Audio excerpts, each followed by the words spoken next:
One of the oldest maps in the game, Copperfield, will get a rework and update 3.2. Welcome Tankers of Blitz for the universe back to the channel. Give me some space at Copperfield, please. I have a video prepared for you, mixing some of the old bits of Copperfield in with the new ones, and this is the area around the buildings. As you can see, it has been flattened out more. This is the approach from the eastern spawn up towards the mediums area as WoT have designed it. It's more flat over here. Some of the buildings are familiar. There's a water tower on the left. You have some cover from across by these mounds. There's a few pipes over here, but it's not the micro battling that will be done over here as was on the old Copperfield.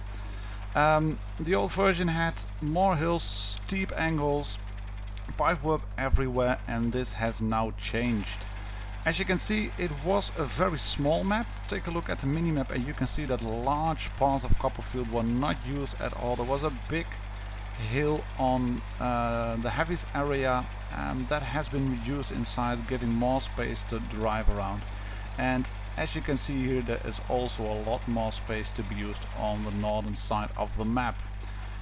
We are taking a look now on the western side. There is a flanking route over here, a slightly lowered road, sunken road, which gives you some cover from crossfire from the other side of the map. And that road is still available on the other side. You can access that road by using a small route underneath the water tower that wasn't there on the original Copperfield.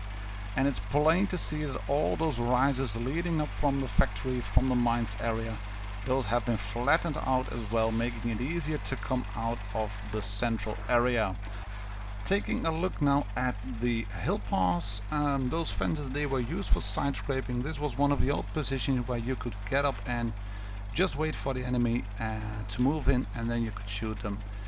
It's still possible to side scrape over there. Some of these mounds and hills have been removed, and it's pretty obvious if you take a look at the map as we approach from this side.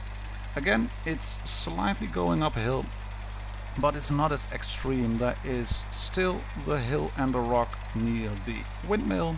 There is a rock over here. There's the familiar building on the western side, on the western spawn. There's a corresponding building on the eastern spawn.